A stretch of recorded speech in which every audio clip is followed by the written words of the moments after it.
I want to begin my remarks by thanking the membership of the American Surgical Association for the opportunity to serve as your president. This is an amazing organization with a storied history and a bright future. Serving as president has certainly been the high point of my career. I also recognize that I've been fortunate in having so many friends and colleagues who've contributed to my success. While I'll apologize in advance for inadvertently leaving some out, I do want to take a few moments to acknowledge those who've helped bring me to the point that I stand before you giving the American Surgical Association Presidential Address. There's no one who deserves my thanks more than my wife, Linda.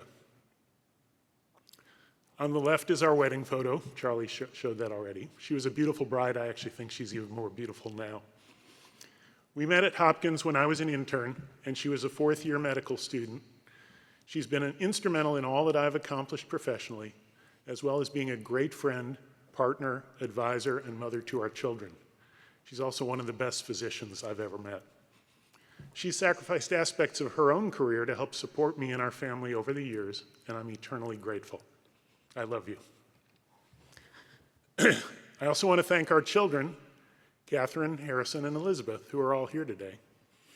You've dealt with my career at times interfering with family activities, and from a young age, each of you have graciously accompanied me on hospital rounds, sat patiently in my office while I did work, and sometimes sat in auditoriums at meetings when you had to accompany me. I'm very proud of each of you and love you very much. Chris Ellison introduced me as president-elect 2 years ago and pointed out that I benefited from working for or with multiple individuals who would go on to be or had been American Surgical Association presidents. John Manick was department chair at the Brigham when I did my medical student surgery rotation, and I also worked there with Tim Eberlein when he was a young faculty member. I went to Baltimore to train under John Cameron at Hopkins, where I also met Keith Lillimo as a young faculty member, and I was a year behind Selwyn Vickers in the residency program.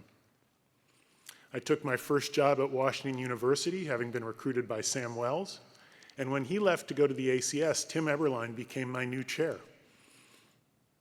From WashU, I went to Penn, where Clyde Barker was chair emeritus, and then from Penn to Memorial Sloan Kettering, where Murray Brennan was chair emeritus, and where a few years later, Selwyn Vickers became CEO. Selwyn was my junior resident in 1987 when I was a new intern, and now he's my boss at Memorial Sloan Kettering. I've actually been taking orders from Selwyn for almost 40 years. I'm grateful to each of these former American Surgical Association presidents for their inspiration, guidance, support, and friendship. In serving on the ASA Program Committee, the Flance Carl Award Committee, and as recorder over the past 15 years, I've had the opportunity to work with the past presidents shown here. I want to call out Tim Eberlein, L.D. Britt, and Keith Lillimo for really important career advice at multiple points in my life, and thank each of these past presidents shown here for your guidance, mentorship, and friendship. I've enjoyed working with our executive council for the past year, and thank each of you for your friendship, guidance, and support. And particularly, Diana, Stephen, and Ron have been very helpful in providing the moral support necessary to prepare to write the American Surgical Association Presidential Address. I also think we should all acknowledge John Blackstone's outstanding work as our executive director.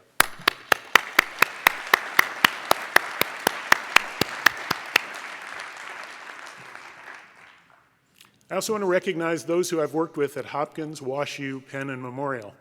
At Hopkins, John Cameron helped train me as a surgeon and a leader.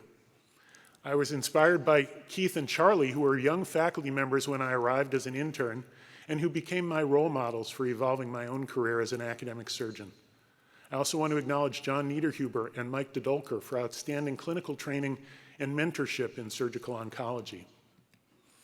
At WashU, I was fortunate to be recruited to the faculty by Sam Wells, and then Tim Eberlein became my chairman following Sam's departure, each of whom helped me establish my academic foundation as a surgeon scientist.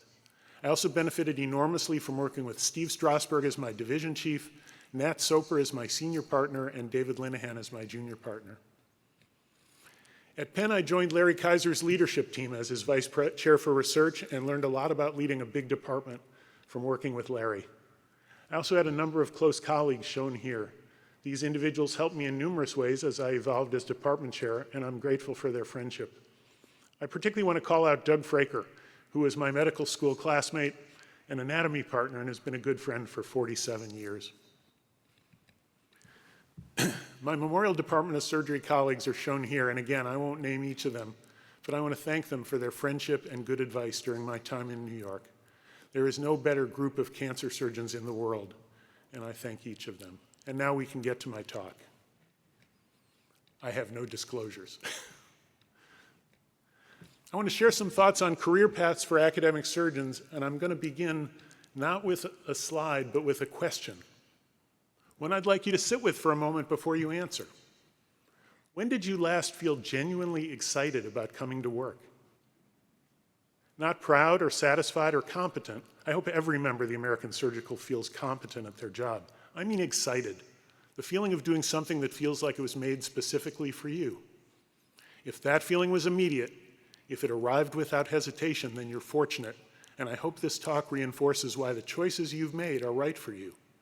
But if instead there was a pause, if you had to reach back further than you expected, then I want you to know something. That pause is not a sign of failure. It's an invitation to ask a question that academic medicine rarely gives us time to ask.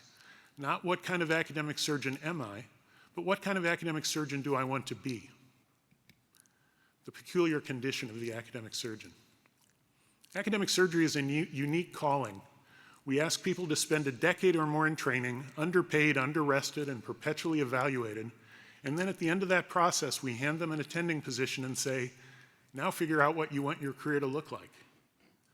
The irony is that we spend extraordinary resources teaching people how to operate and almost no resources helping them think carefully about the architecture of a sustainable academic life.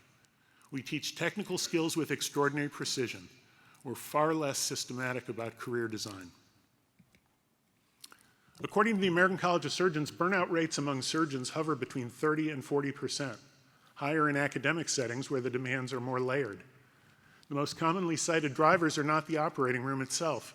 They're a loss of autonomy, a sense of misalignment between daily work and personal values, and the feeling of being stretched across too many competing obligations without a coherent center. I don't think the answer is to work less. I think the answer is to work with more intention. And intention requires choice, and choice requires knowing what is actually available to you, what it entails, and what you want. So that is what today is about. Not a prescription, not a ranking of career paths from best to worst, but an honest, detailed, sometimes uncomfortable look at the four major roads that academic surgeons walk: clinical surgery, research, education, and leadership. I've walked each of these roads in my career, and I'll share my experiences and thoughts on what, in my opinion, it actually takes to walk each of them well and where they're going. And then we'll talk about what it means to combine them, because most of us have or will at some point. The question is not whether you're a good surgeon. The question is, what kind of good surgeon do you want to be? The road of the clinician. Let's start here, because this is where most of us started, the operating room. There's a case to be made, a strong one, that clinical excellence is the foundation of an academic surgical career. For some surgeons, it is the career, and we do the field a disservice when we treat that as somehow less serious than having a laboratory or a named professorship or an office in the C-suite. What clinical mastery actually means. I want to be precise about what I mean by clinical mastery in an academic context, because it's different from volume alone. It's not simply doing a lot of cases. It's the systematic, deliberate pursuit of surgical excellence, documented, measured, shared, and continuously improved. The academic clinician is not just a practitioner. They're practitioners who study their own practice, who track their outcomes with rigor, who ask not just, did this patient do well, but why did this patient do well, and what does that mean for the next one? That orientation, clinical practice as a form of scholarship, is what distinguishes academic surgery from community surgery, and it's a genuinely different way of moving through the hospital. The volume-quality relationship. There's now a substantial and growing literature on the relationship between surgical volume and outcomes, particularly for complex, high-stakes procedures. Pancreatectomy, esophagectomy, cardiac surgery, neurosurgery. These are operations where the evidence for volume-outcome relationships is compelling and clinically significant. What this means practically is that academic surgeons who choose to focus clinically have to concentrate their practice intelligently.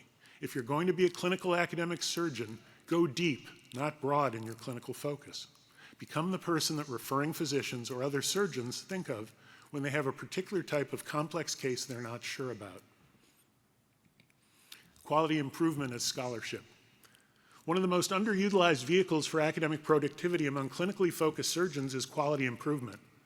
Surgeons who lead quality improvement initiatives at the departmental or institutional level and who publish their findings are doing something that is simultaneously clinically impactful and academically legitimate.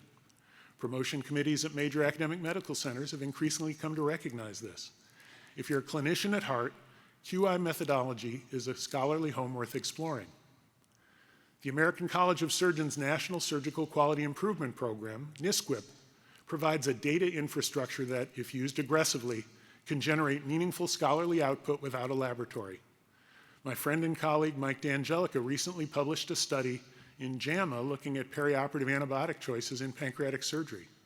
This is a multi-institutional study that used NSQIP as the data gathering instrument. You'll have to read Mike's paper to learn its conclusions, but our institution, it's been paradigm changing. Sustainable high volume practice, what nobody tells you.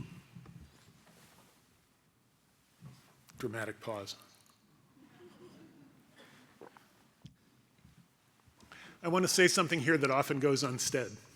High volume, complex clinical surgery is physically and cognitively demanding in ways that accumulate over decades. The ergonomic injuries, the decision fatigue, the emotional weight of managing postoperative complications and patient mortality, these are real and they don't disappear with seniority. If you're building a career around clinical volume, you must also consider sustainability. What does your practice look like at 55, at 65? Have you diversified the intellectual components of your work enough that when operating becomes harder, you've not lost everything that gives your professional life meaning? Think about career steps beyond the operating room. This is not a reason to avoid clinical focus, it's a reason to plan for it with the same rigor you bring to operative planning. And remember the good advice I got from Murray Brennan shortly after arriving at Memorial a number of years ago. The right age to stop operating is 2 years before anyone thinks you should. The road to the scientist. While many of us were born surgeons, like my old friend and anatomy partner and our local arrangements chair, Dr. Douglas Wood, some of us came into academic surgery having already walked the scientist pathway, which is part of the story I want to share. I knew I wanted to treat cancer patients and do cancer research when I entered medical school, though I thought I would be a medical oncologist. I was fortunate to perform PhD research during medical school with Mark Green at Harvard and Bob Weinberg at MIT. This was in the early 1980s, an era when science by current standards was primitive and almost unimaginable to our young scientists today. Gene cloning had only recently been described. Gene sequencing was in its infancy, and our understanding of the molecular underpinnings of cancer was limited. My project was to determine whether the oncogenes, defined by crude bulk DNA transfer experiments into non-malignant NIH3T3 cells in Bob Weinberg's lab, were linked to expression of tumor antigens being defined with recently developed techniques to generate monoclonal antibodies as performed in Mark Green's lab. This turned out to be a good project. The oncogene we worked on was initially found in rat neuroblastomas, and we named it NEW. As shown in the upper manuscript, the NEW gene was found to be molecularly related to the ERB gene, which encodes the epidermal growth factor receptor, but appeared to be a distinct gene that encoded a distinct protein. What turned out to be the same gene was subsequently identified in human cells by the Genentech group as human epidermal growth factor receptor 2, or an abbreviated HER2, and it's now commonly referred to as HER2-NEW. As shown in the lower panel, we made monoclonal antibodies to the protein product of the HER2-NEW gene and used them to initially characterize the protein as a cell surface molecule. When Bob Weinberg asked me what I wanted to do with these antibodies, which had taken me about a year to develop, I told him I wanted to see how they affected the behavior of cancer cells. As shown in the upper panel, when NIH3T3 cells malignantly transformed by the HER2-NEW gene are grown in suspension, they're able to proliferate and form sizable colonies, and that's shown in boxes A and D. The addition of our monoclonal antibody to the HER2-NEW transformed cells in the middle group, boxes B and E, inhibited their ability to form anchorage-independent colonies and reverted their neoplastic behavior in vitro to be more like the non-transformed NIH3T3 cells seen in boxes C and F. This led us to study the effects of antibody treatment on tumor growth in immunodeficient mice.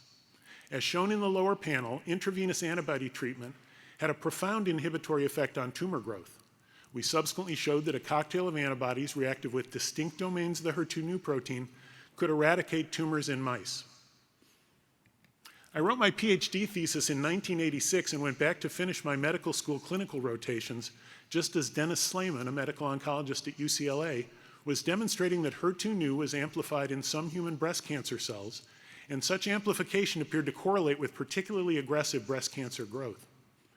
Genentech subsequently developed a humanized antibody to the human HER2/neu protein called trastuzumab, or Herceptin.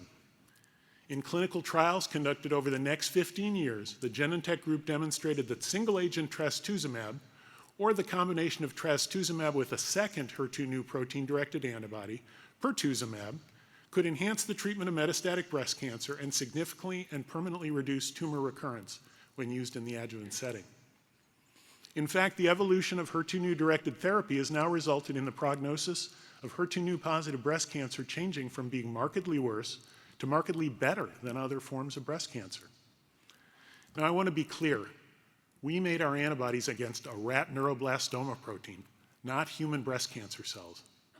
And I had no role in the clinical trials that Genentech scientists and their collaborators carried out, which took many years and cost hundreds of millions of dollars.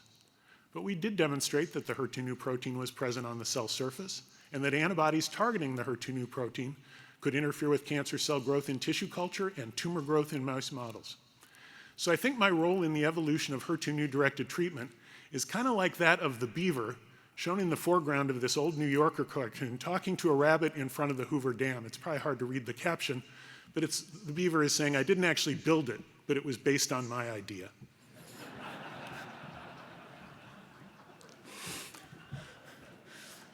When I went back to do my clinical rotations, I was fortunate to do my surgery rotation at the Brigham and Women's Hospital, where John Manick was the department chair.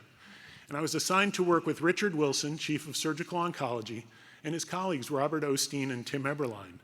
The experience of seeing the excitement of the operating room and the surgeon's clinical impact on cancer patients, while learning that some surgeons at the Brigham, including Doctors Manick and Eberlein, could also do top-notch bench research, changed the course of my life. And I've walked the surgeon-scientist path for much of my career. The fun of being a surgeon-scientist. It's not uncommon for academic surgical leaders to be asked by physicians in other disciplines why surgeons do research. In fact, the view shown on this slide is often held, if not openly expressed, in other departments. Surgeons who do research are like talking dogs. They need not do it well. It's a wonder that they can do it at all. Obviously, this is not a view that I or most of us in the room ascribe to. A striking number of important advances in biomedical science over the last century have resulted from discoveries by surgeon scientists, and a disproportionately high number of Nobel Prizes have been awarded to surgeons.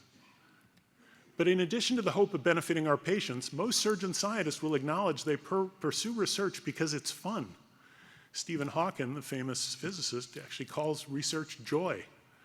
It is fun to make discoveries and to answer a previously unanswered question, and in some ways like solving a biologic puzzle.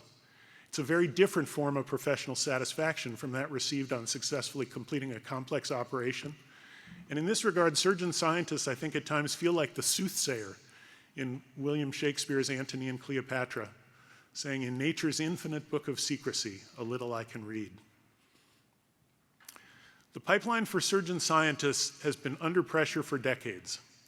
When I met with my chair, John Cameron, for career advice near the end of my residency training, he told me that while I might be able to develop an NIH-funded lab as a young faculty member, it would be hard.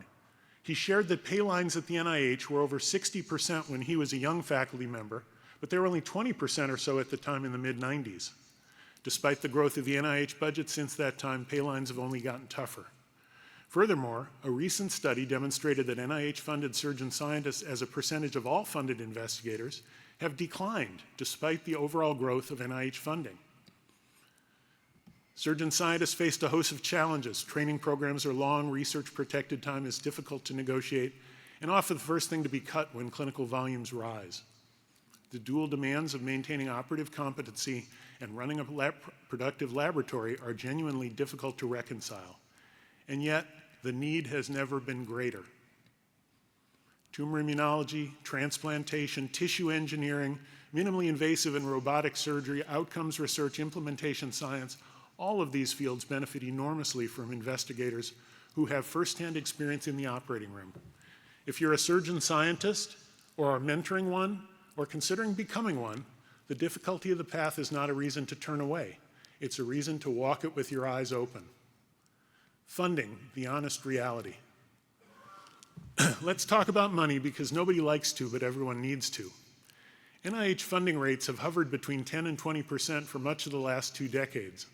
For first-time applicants, the news is somewhat better due to pay-line policies that favor new investigators, but it's not a dramatic improvement. The average age of a first R01 award is in the mid-40s. For surgeons who often enter research careers later than non-clinical scientists, this timeline is particularly challenging. The practical implication is that you may not be able to pursue a research career on the assumption that federal funding will arrive reliably. This is even more true in the current chaos at the NIH that has seen study section challenges, non-disbursement of approved funds, forward funding efforts to reduce pay lines to low single digits, and the threat of allocating research funds based on geography rather than peer review-based priority scores. Surgeon scientists need to think carefully about bridge funding, about departmental support, about philanthropic sources, and about foundation grants specific to your disease area. For example, I led a large multi-institutional team funded for $18 million over 8 years by Stand Up to Cancer. The collection of highly translational projects would probably have been difficult or impossible to fund via NIH mechanisms even at that time, but it generated a significant number of discoveries published in high-impact papers that advanced our understanding of pancreas cancer. Being creative in obtaining support for one's research program will clearly be important for the foreseeable future.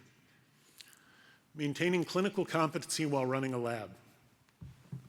In addition to research funding, the other really tough thing about being a surgeon scientist is not the science and it's not the surgery. It's the tension between balancing the two. The surgeons who navigate this successfully are not the ones who eliminate the tension. They're the ones who manage it strategically. They build laboratory teams that can function with less involvement by the surgical principal investigator during periods when clinical demands are high. They're ruthless about which clinical commitments they accept and which they decline. And they have a department chair and colleagues who genuinely support their dual mission and will protect it when institutional pressures mount. That last point is not negotiable. If your institution and your department do not value research, you'll not succeed as a surgeon scientist there regardless of your talent. Choose your institutional home as carefully as you choose your scientific question. I want to conclude my discussion of the surgeon scientist pathway with quotes from 2 legendary surgeon scientists, Francis Moore and Judah Folkman. Dr. Moore recognized the tension in being a surgeon and a scientist. In Dr. Moore's words, the surgical investigator must be a bridge tender, channeling knowledge from biological science to the patient's bedside and back. Those at one end of the bridge say he's not a very good scientist, and those at the other end say he doesn't spend enough time in the operating room. But I think Dr. Folkman deserves the last word on the subject of surgeon scientists. As long as there's an unconquered disease, an injury that cannot be repaired, or a method of prevention that remains beyond reach, we have an obligation to conduct research. Research represents hope, and for many patients and families, hope is the best thing we have to offer. We pursue investigations so that one day we can offer health. The road of the teacher. I want to speak about teaching with particular care because I believe it's simultaneously the most undervalued and the most consequential path in academic surgery. I've already told you that my inspiration from working with academic surgeons at the Brigham while a medical student changed my life. Hopefully I've paid that inspiration forward to at least a few of the medical students that I've worked with over the years. Let me explain what I mean by education being consequential. The mathematics of surgical education is as profound as compound interest, which Einstein called the 8th wonder of the world. If I perform 250 operations a year for 30 years, I'll have operated on and hopefully helped 7,500 patients. If I train or inspire a few residents or fellows per year to a level of genuine excellence, and each of them trains a few per year, and so on, the compounding effect of that educational investment reaches tens of thousands of patients within a few years. The multiplier effect of surgical education is staggering. It's arguably the highest leverage activity available to an academic surgeon. What has changed in surgical education? Surgical education has undergone a genuine revolution in the last 20 years, driven by three major forces: the duty hour reforms that began in 2003, the adoption of competency-based frameworks for resident assessment, and the explosion of simulation technology. The 2003 ACGME duty hour restrictions, limiting residents to 80 hours per week, reduced the total operative exposure available during training. This forced surgical educators to become more intentional about how training time was used. We could no longer simply expose residents to high surgical volume and assume competency would follow. We had to teach deliberately. Competency-based medical education shifts the framework from time-based to outcomes-based training. The question is not how long has this person been training, but what can this person actually do? This is philosophically sound but practically challenging because it requires assessment tools that are rigorous, reliable, and feasible to implement in a busy clinical environment. The American Surgical Association has partnered with other organizations, including the American Board of Surgery and the American College of Surgeons, to implement and refine competency-based education for surgical trainees, and the work is ongoing. Simulation, promise, and reality. Surgical simulation has been one of the most exciting developments in surgical education over the past 2 decades. The evidence base for simulation-based training is now substantial. Studies consistently show that skills acquired in simulation transfer to the operating room, reduce errors in early clinical cases, and accelerate the learning curve for new techniques and trainees. The laparoscopic skills curriculum, the Fundamentals of Laparoscopic Surgery, or FLS, is now a required component of general surgery board certification. This is a landmark achievement in surgical education, a simulation-based assessment with documented validity incorporated into the formal credentialing process. But I want to offer a note of caution here. Simulation can teach technical skills. It cannot teach judgment. It cannot teach the decision to stop an operation when the patient is unstable. It cannot teach the conversation with a family at midnight. The technical domain is trainable with simulation in ways we could not have imagined 30 years ago. The cognitive and interpersonal domains remain deeply dependent on the quality of real clinical training and mentorship. The scholarship of teaching, research on education. As surgical education has become a primary academic focus, it's being approached in a more scholarly fashion. Being a surgical educator can mean more than being a good clinical teacher. It increasingly means studying the art and science of teaching, asking empirical questions about how surgeons learn, what educational interventions work, and what outcomes we should be measuring. And increasingly, those who wish to focus their academic careers on education are seeking graduate training in schools of education, which I first began to observe in our residents and faculty at Penn about 15 years ago. At Penn, they took advantage of the education schools offering a master's in medical education for physicians, and other such programs exist around the country. Medical education research is a legitimate and growing academic discipline. Journals like the Journal of Surgical Education and Medical Education publish rigorous education scholarship. Educational topics are represented on the program at major surgical meetings, including the American Surgical Association. Promotion based on educational scholarship is increasingly recognized at major academic medical centers.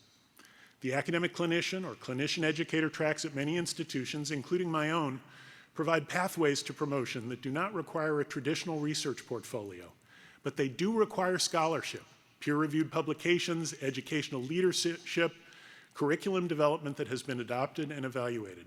Good teaching alone may not meet the bar for academic promotion. If you want to make education your academic identity, become a scholar of education, not just a practitioner of it. Mentorship as a distinct art. I want to distinguish between teaching and mentorship because they're related but not identical. Teaching in the surgical context is largely about skill transmission. This is how you handle tissue. This is how you find the critical view of safety. This is how you close the fascia. Mentorship is something broader and more personal. It's about helping another person navigate the construction of a professional identity, which is to say the kind of choices we're discussing today. The research on mentorship in academic medicine is unambiguous. Having effective mentors is one of the strongest predictors of academic success, grant funding, career satisfaction, and retention of underrepresented groups in academic surgery, yet mentorship is almost never formally taught. We assume that good surgeons will figure out how to be good mentors by osmosis. We can do better. Effective mentorship involves specific skills: active listening, asking questions rather than prescribing answers, understanding the difference between what a mentee says they need and what they actually need, and navigating the inherent power differential in the mentor-mentee relationship with honesty and care. These skills can be learned, and they're worth learning. If you become known as someone who develops people, not just supervises them, you'll attract extraordinary trainees and junior faculty, and you'll leave a mark on this field that no grant funding or publication record can fully replicate. The hidden costs and real rewards. Teaching is time-intensive. It is cognitively demanding. It is sometimes emotionally exhausting, particularly when you're invested in a trainee who is struggling. It is often invisible in the currency of academic productivity. An education manuscript may not be weighted the same as a first author basic science publication in promotion decisions. I want to name that honestly because I think surgeons who choose the educator path sometimes feel unseen in ways that erode their satisfaction over time. The solution is not to pretend the inequity doesn't exist. The solution is to advocate, loudly and consistently, for promotion systems that genuinely value educational contributions. The rewards, when they come, are of a particular kind. This year I worked with one of our surgical oncology fellows at Memorial Sloan Kettering who had trained at Penn. We didn't overlap. I actually had left Penn before he arrived. But at Penn, he learned pancreas surgery from two of the faculty members that I had trained during their residencies, Rob Rosas and Ken Lee. And when I did a Whipple with this fellow for the first time, we worked together with a familiarity and ease that I generally don't experience the first time I work with a fellow. He knew how I did a Whipple, and he wanted to do it my way.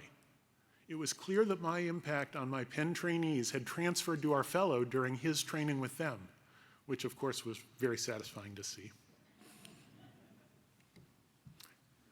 Every resident you train will go on to train others, and the multiplication effect of great surgical education is staggering and largely invisible. The road to the leader. I'm going to begin this section with a true story. When I was offered the chance to serve as chair of surgery at Penn, I'd been vice chair for research and chief of the gastrointestinal surgery division for 5 years under Larry Kaiser. I had a busy clinical practice doing HPB surgery. I'd done 9,500 RVUs of clinical work that year. I had a basic science lab, investigated cancer signal transduction, funded by the NIH, the Burroughs Wellcome Fund, and the Department of Defense. And as his vice chair, I helped Larry allocate funds from a sizable endowment and supported the department's research efforts more broadly. When I told my wife, Linda, that I was offered the chair position, she said, "What are you going to give up? Your practice? Your lab? I don't think you can keep doing those things at your current level and carry out the duties of the chair of surgery for a big department." Now, I sometimes try to diffuse a tense, emotionally laden question like that with humor. And when Linda told me that, I said, "I was thinking I could give up time with you and the kids." She actually didn't miss a beat. She replied, "There isn't enough of that to make up for the time you're going to need. You'll have to give up something else." And of course, she was right.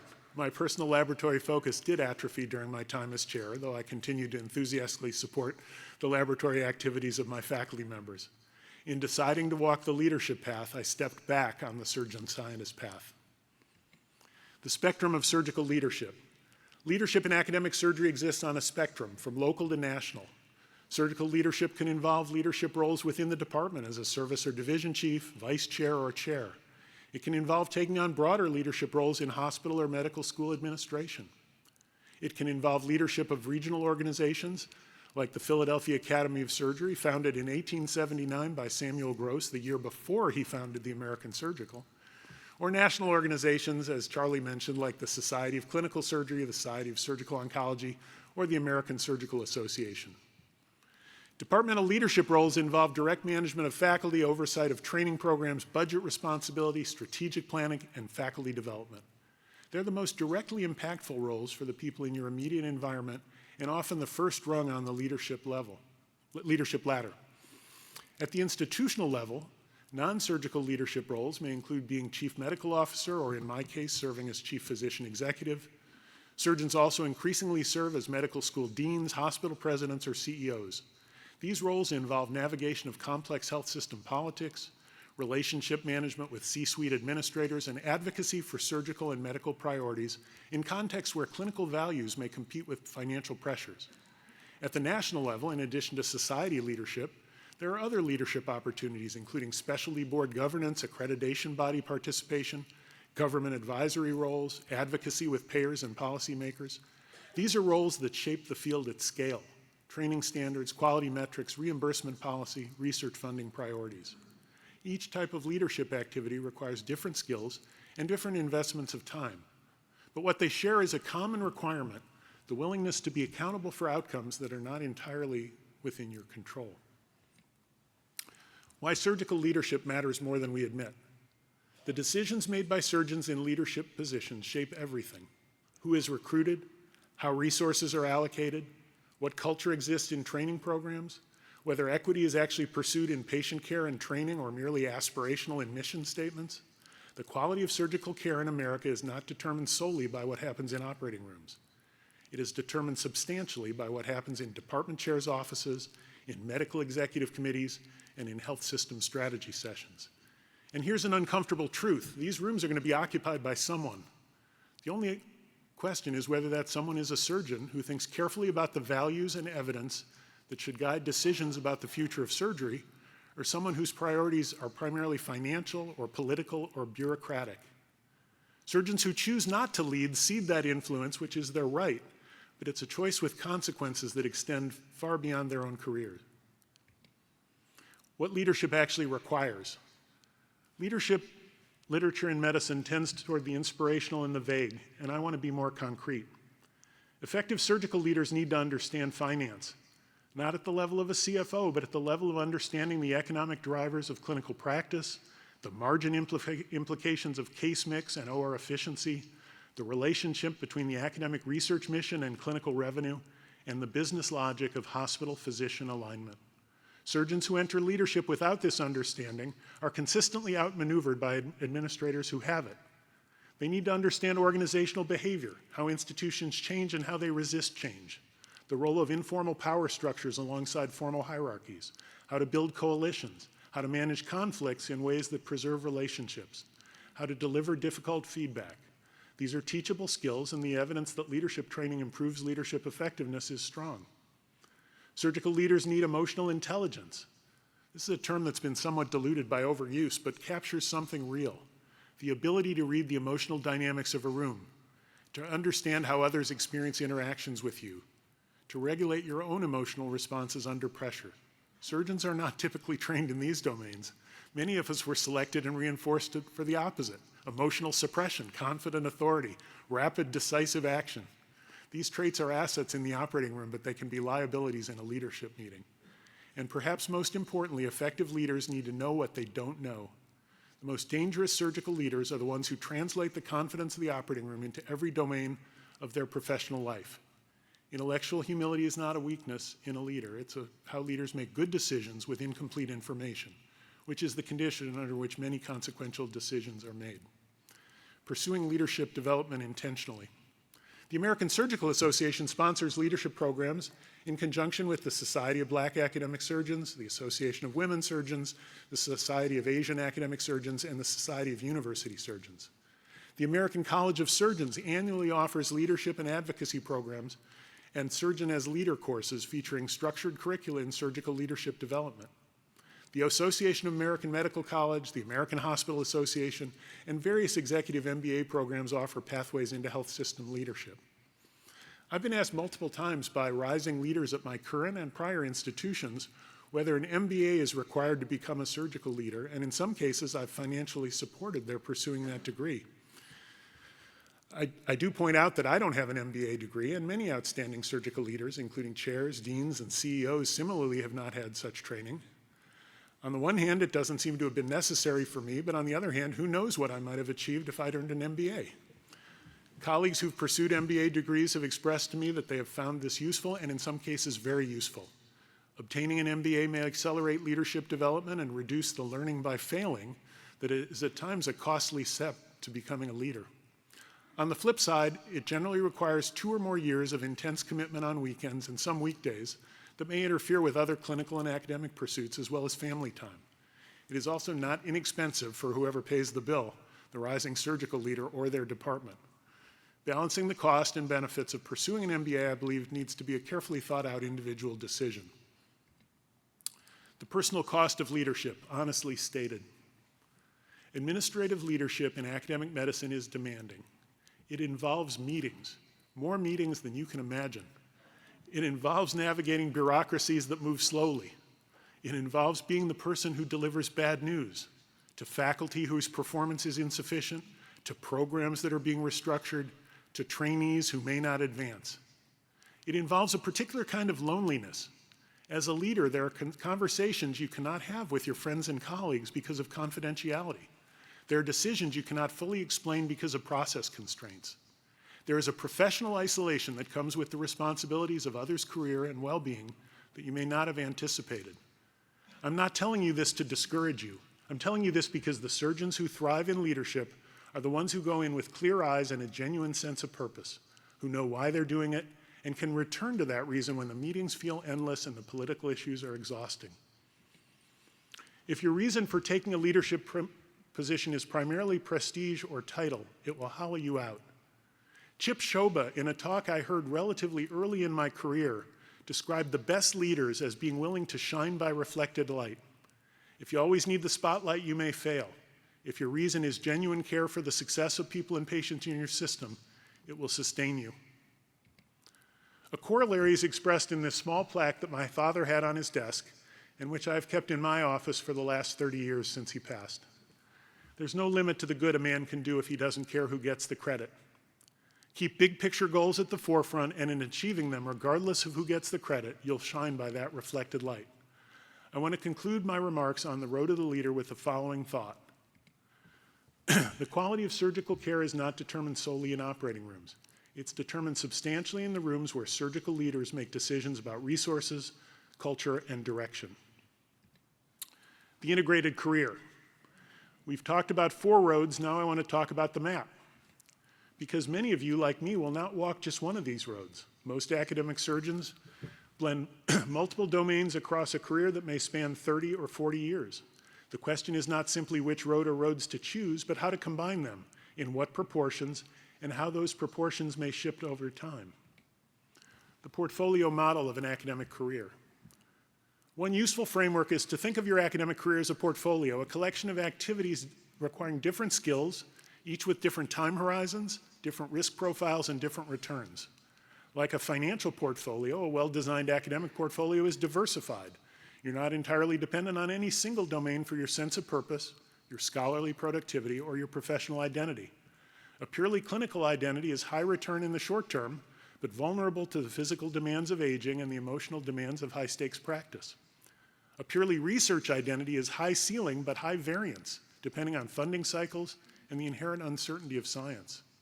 A purely educational identity may be deeply meaningful, but often relatively poorly compensated in both academic and fiscal currency. And a purely administrative identity can be powerful, but can become disconnected from the clinical work that gives many of us joy. The most resilient academic careers I've observed blend 2 or more of these domains, with one serving as the primary identity and the other or others providing intellectual breadth, professional support, and sustained engagement across the arc of a career. How the mix should evolve. Your career does not have to look the same at 35 as it does at 50 or at 65. In fact, if it does, something may have gone wrong. Early career, roughly the first 5 to 8 years of attending practice, is the time to establish your primary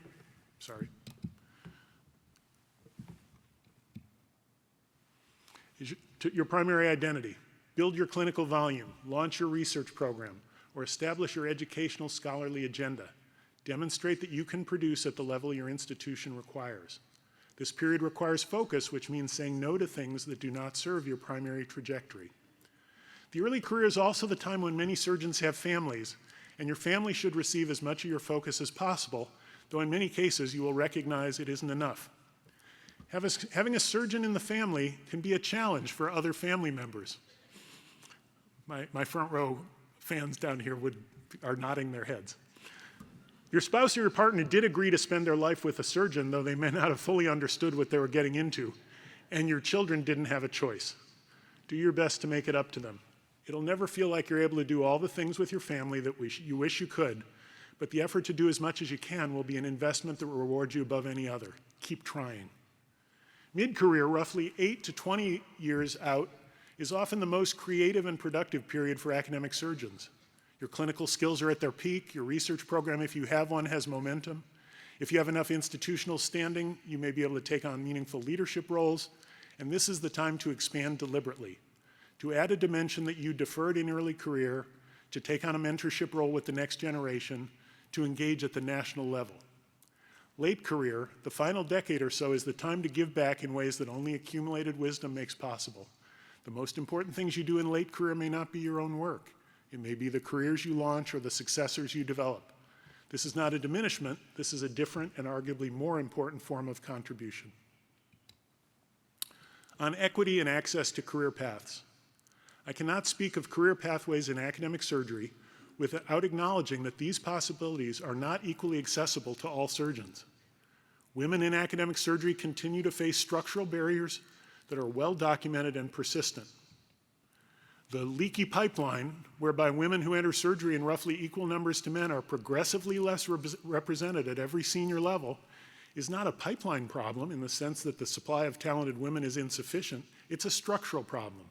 Sponsorship gaps, evaluation bias, the disproportionate burden of unpaid mentorship and service work, and the compounding effect of policies that do not account for the biology and realities of caregiving. Surgeons from racial and ethnic underrepresented minorities face similar structural barriers alongside additional challenges: a scarcity of mentors who share their experience, the tax of being asked to represent an entire demographic in every room they enter, and potential biases in research funding, publishing, and promotion decisions. I raise these not to be discouraging but because any honest conversation about career possibilities in academic surgery must include an honest recognition of the barriers that shape these possibilities unevenly. If you're a department chair or a program director in this room, the career possibilities of your faculty and trainees are substantially within your influence. Use that influence with intention. Conclusions. I want to close by returning to the question I opened with. When did you last feel genuinely excited about coming to work? If this talk has done what I hoped it would, that question feels a little different now. Not because I've given you a formula, I haven't. But I hope I've helped you see that the academic surgical road is wider than it sometimes appears from inside the particular lane or lanes you currently occupied, and that changing lanes is always an option. The permanence of our work. We're in a profession where the stakes are unmistakably high and the feedback is often immediate. A patient either does well or does not. An operation goes as planned or it does not. There's a clarity to that feedback that is one of the things that draws many of us to surgery in the first place. Your broader career, though, is assessed on a longer timeline. The research question you spend a decade pursuing may not yield its most important findings until after you've retired. The resident you train patiently through a difficult period may not demonstrate the full flowering of that training for another 15 years. The cultural change you advocate for as a department chair may take a generation to fully manifest. This is not a reason for impatience. It's a reason for faith in the work itself, independent of its immediate recognition. Every operation, every lecture, every mentorship conversation, every committee meeting where you advocate for something important, these are not just separate activities. They're all expressions of the same underlying commitment that we made in becoming academic surgeons: to make surgery and the care of our patients better, and to leave the field in a condition that is worthy of the patients who will need it after we're gone. What we owe the next generation. I want to say something to those of you who, like me, are in what my old friend Doug Fraker likes to call the twilight of my career. Now, in Doug's case, that twilight began over 10 years ago, and it'll probably continue for another 10 years. So it's not necessarily a short time. But to make a baseball analogy, you're rounding third base and heading for home, and you won't be up to bat again. You have something that early career surgeons can't beg, borrow, or buy: experience. You've made mistakes and learned from them. You've seen trends come and go. You've watched colleagues burn out and watched others flourish. You understand at a depth that only time confers what this career actually requires. I hope those who, like me, are considered senior faculty can share this knowledge. The obligation to share it through mentorship, through honest writing, through the kind of talk I'm attempting to give today is not optional. It's part of what we signed up for when we chose academic surgery. The next generation of academic surgeons is watching how we navigate those choices. They're learning not just from what we tell them, but from how we live our professional lives. If we're burned out and resentful, they see that. If we're engaged and purposeful, they see that too. Be the surgeon for the next generation that you needed when you were starting out. Final thoughts. In this talk, I've tried to make an argument for intentionality, for choosing your road deliberately, understanding what is required to be successful, pursuing your path with rigor, and revisiting those choices with enough honesty to course correct and change roads when they're no longer serving you or the patients you became a surgeon to serve. In describing my own career journey, I've tried to point out that one can move between pathways, but that I've at times had to choose to slow down on one road in order to advance on another. And I want to be careful not to leave you with the impression that I believe a career in academic surgery is primarily a strategic exercise. It's not. At its core, it's a vocation, a calling. And a calling, by definition, is something you didn't entirely choose. It chose you. The roads I've described today, the clinician, the scientist, the teacher, the leader, are all expressions of the same underlying impulse that brought us into medicine in the first place.